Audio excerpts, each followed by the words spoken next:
Welcome to the audio track commentary for Little Dutch Mill, which was the second Max Fleischer Color Classic cartoon released October 26, 1934, and once again produced in two-color Technicolor process. I am joined now by Mike Kazala, who is a cartoonist and animator and a Max Fleischer aficionado. Hello, Mike. Well, hello. And we will watch these with you and make witty observations. And these are great cartoons. I just love these films. There's that three-dimensional stereo-optical process that they invented. I like in the early ones, they seemed to go for building large set pieces, large sets. And as they continued to use that, they would just, use them for backdrops like this scene. Well, yeah, they want to lend it a sense of scale near the beginning to give you a mental picture of where you are. And as you get more into the characters, they can zero in and closer. What do you think of when they did these two-color cartoons? They were very clever with color, their use of it. They were able to make colors like brown and orange, obviously, out of the two colors they had. Well, with the two-strip Technicolor, you had 2/3 of the spectrum, red and green, which also meant that you could get yellow or brown or anything that didn't require blue. Although poor Cinderella was in Cinecolor, which was a red cyan process. I hate these neat and clean. Yeah, this is the Technicolor process. I mean.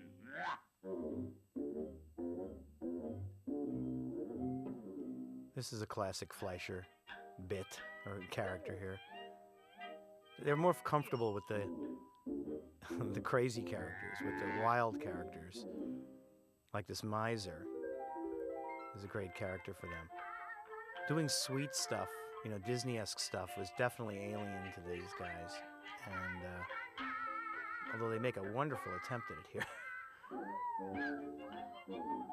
Even doing the little duck, it seems odd for the Fleischers. They're used to Bimbo or some little cross-eyed character walking around. But this miser looks like he just stepped out of Minnie the Moocher or something. Or the Old Man of the Mountain. The Old Man of the Mountain.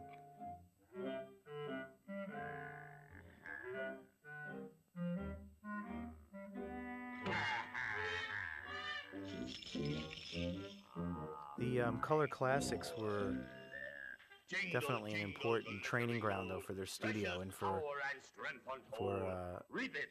improving the art that they were doing, improving the animation art that they were doing. They had the humor down, and I think they were trying to catch up to Disney, as every studio was. Maybe in a way that was a mistake, because the Fleischers had their own head. They had their own point of view, and it was unique, fun, different. And Disney-fying it really was just going along with the trends of the time, but they lost a little of their personality, ultimately, but not here. That's a good shot. That's great, with the blades of the windmill. Yeah, they would have actually been moving the windmill blades a frame at a time. Because they were shooting at the same time they were shooting the cells. Right.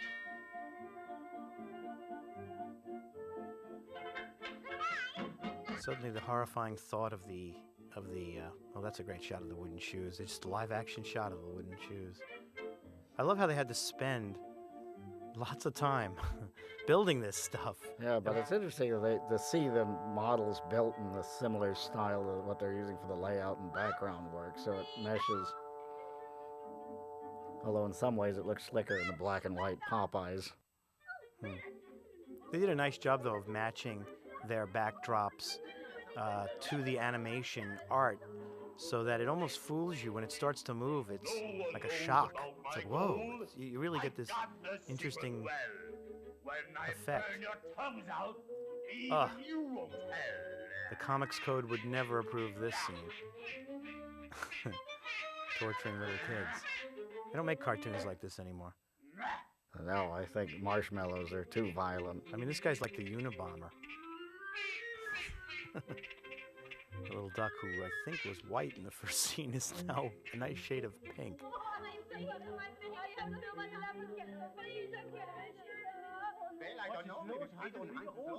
The first Out of the Inkwell experiment was produced in 1918, and this led to a series of shorts featuring Coco the Clown, who was originally Dave Fleischer in a clown suit being rotoscoped.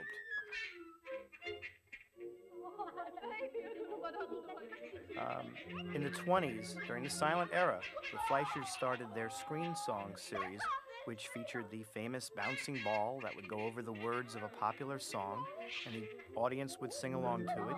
The music provided by the organist or orchestra that accompanied the movies.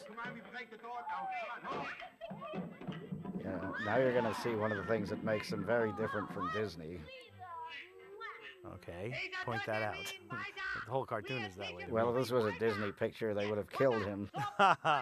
They would have in the 30s? Well, they would have disposed of him somehow, but what they do is something different. That's a nice wipe. How do they do a wipe like that? Well, it's actually something you can do in the camera with a set of male and female black masks and backwinding the film, shooting the black dot coming out on the first pass, winding the film back, and then showing it open up.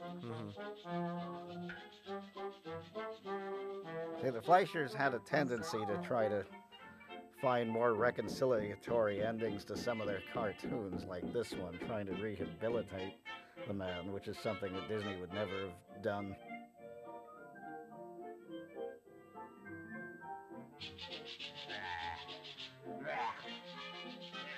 I love even the minor characters. They look like Kim Deitch or Gene Deitch characters, don't they? Yeah.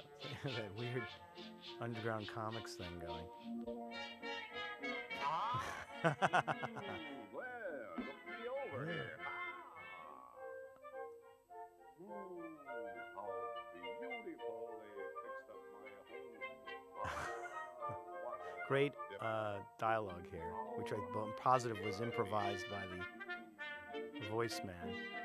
Well, these early cartoons were post-synchronized, which meant they recorded the dialogue after the fact. I never knew that cleanliness could bring one happiness. Then how did they do lip sync? I think they did a few lines. Some of the lines they had written ahead of time, like this one, and Lou Fleischer would have tried to break the sounds down, but they weren't actually recorded yet.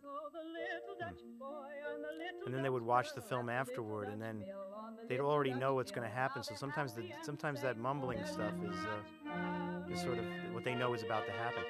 And that's the end of this one. And thank you.